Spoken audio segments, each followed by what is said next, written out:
una manera está dada por la situación que se está dando en el país. Y lo cierto es que hay muchos agentes internacionales que estamos en el país y que de alguna manera sabemos y procuramos precisamente, como tú decías al principio, visibilizar esta situación frente a una situación que visibilizar esta situación frente a un hecho que es incontestable. Entonces, de alguna manera, pues lógicamente el gobierno actual pues tiene que hacer diplomacia de Estado, diplomacia en el sentido de que el acuerdo de paz va sobre ruedas cuando es totalmente incierto. Totalmente incierto.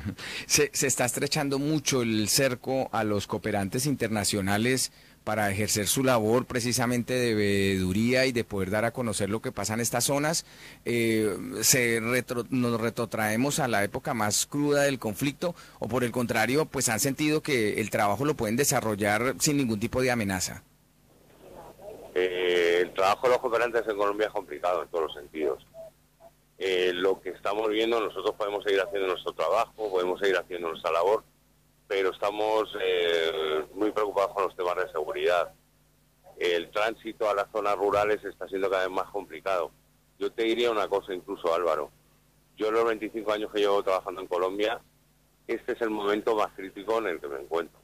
Es decir, durante la época más dura del paramilitarismo, durante la época más dura de la confrontación paramilitares guerrilla, la situación estaba, me vas a perdonar la expresión, un poco controlada, pero ahora el descontrol es máximo.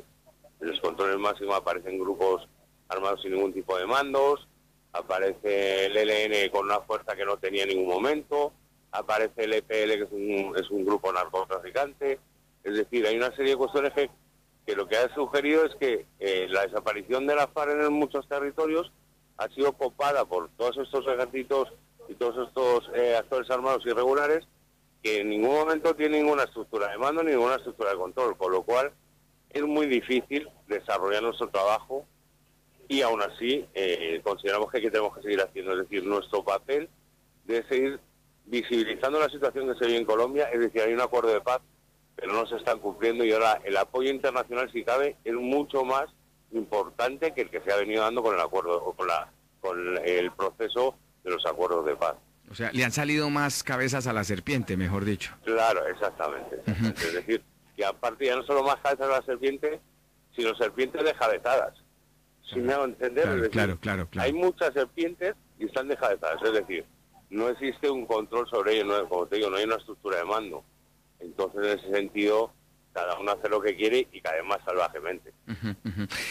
Veíamos, por ejemplo, ahora que se avecina las elecciones regionales en Colombia el 27 de octubre, el domingo 27 de octubre, que este ambiente puede llegar a traspolarse en el resultado que pueda salir de las urnas, generando casi que podría ser, como ha ocurrido en muchos casos en diferentes episodios de la historia colombiana, en la institucionalización de grupos violentos que quedan al mando de ayuntamientos, al mando de departamentos completos. ¿Estamos ante un riesgo como estos? Tristemente, bueno, esto se ha venido dando, como bien has dicho, a la historia de Colombia. Pero tristemente en estos momentos los grupos armados se están poniendo y quitando candidatos a alcaldías. Sin ir más lejos, recientemente, no sé si tú viste la noticia, mataron una candidata en el norte del Cauca, precisamente, sí. del Partido Liberal, Karina, que no se sabe quién procuró ese asesinato, pero que de alguna manera pues genera una inseguridad para todos los candidatos en realidad, menos para los que están apoyados por esta gente, evidentemente. Ahí hay muchos recursos, te puedo decir que hay muchísimos recursos. Una campaña para una simple ayuntamiento, como decís, una alcaldía, requiere muchos recursos. Estamos hablando de fácilmente 3.000 millones de pesos, son mucha plata. Entonces, en ese sentido, eso se tiene que financiar de algún lado. ¿Y de qué lado es? Pues normalmente esa financiación viene de todos estos grupos irregulares. Por cierto, hablando precisamente de la ex concejal del Partido Liberal que fue asesinada, antes de ayer veíamos cómo la propia Fiscalía ordenaba el allanamiento en plena madrugada de las dependencias, nada menos y nada más que de la Unidad Nacional de Protección, un organismo institucional, un organismo gubernamental que se encarga de proteger la vida de buena parte, o por lo menos de alguna de las, no a todos los están lastimosamente entregándoles un esquema de seguridad, pero de algunos de los líderes sociales, de dirigentes sindicales, en fin, que están siendo amenazados en Colombia. Y nos preocupaba mucho si esto puede llegar a ser más o menos una reedición de la situación que se vivió en el departamento administrativo, el nefasto departamento administrativo de seguridad DAS, con el tema de la chuzada, los seguimientos, asesinatos selectivos. ¿Qué saben ustedes de esa situación? Porque la motivación de la Fiscalía, y esto ya quedó absolutamente claro, era que muy probablemente se estaba filtrando información sobre las personas protegidas por la Unidad Nacional de Protección, cosa que sería delicadísima, ¿no? Evidentemente es muy delicado. Yo no te podría dar esa información, ni me arriesgaría a dártela, sinceramente.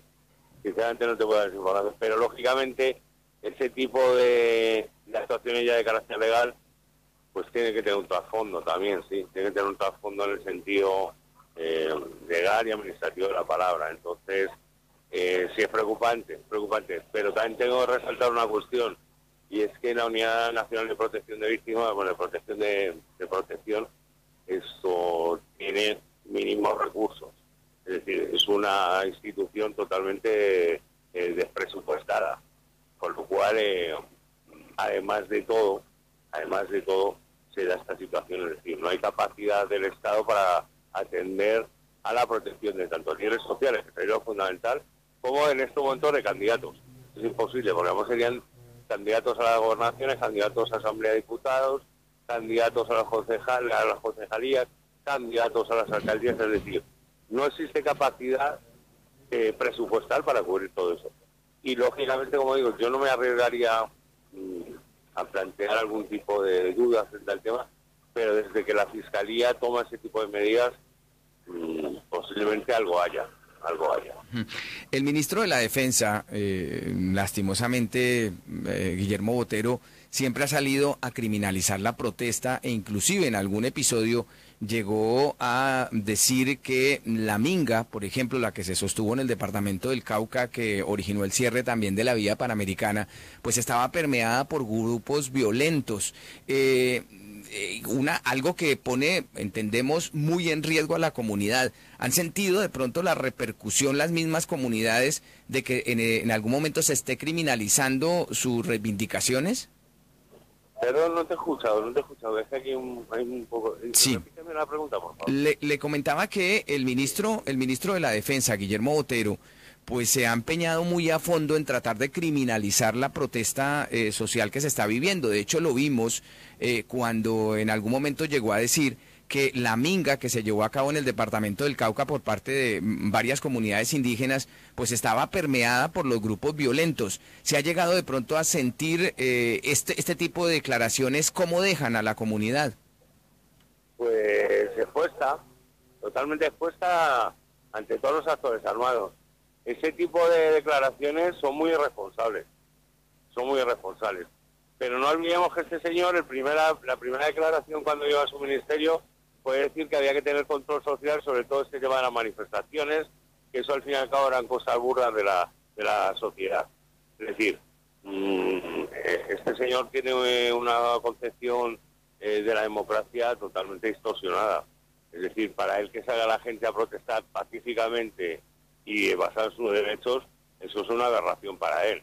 Entonces, lo más triste y lo más preocupante es, como tú bien mencionas, que tilde a organizaciones y que tilde a movimientos sociales, movimientos indígenas que están luchando por sus derechos en todo momento, los tilde que están penetrados por la guerrilla, que están penetrados por los paramilitares, que están penetrados por X o por Y. Me parece muy responsable y además eso se refleja en lo que está ocurriendo. Es decir, en estos momentos lo que está ocurriendo son asesinatos selectivos a grandes mandos de las comunidades indígenas, en el sentido de que son líderes, gobernadores de resguardo, gobernadoras de resguardo, guardias indígenas, es decir, están dando duro a donde en teoría podría sentirse más en las comunidades.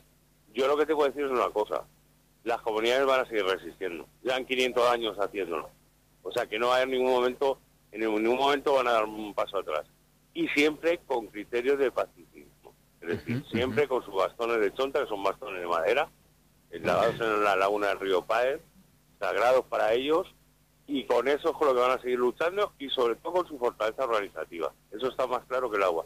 La resistencia va a seguir dándose, y de por vida además. Bien, ya para terminar, Antonio Ventura, ¿por qué no nos cuenta un poco sobre las actividades que se van a desarrollar aquí en Madrid y en el resto de España del grupo que ha venido, quiénes han venido y cuál es la actividad que van a desplegar? Bueno, vamos a estar haciendo un periplo en diferentes ayuntamientos, los alrededores de Madrid, en concreto el Ayuntamiento de Leganés, vamos a estar en el Ayuntamiento de Coslada, va a haber participación del Ayuntamiento de Alcalá de Henares, de San Fernando de Henares, es decir, vamos a estar activando todas estas relaciones. Vamos a tener una reunión con el Ministerio de Asuntos Exteriores y con la Agencia Española de Cooperación Internacional.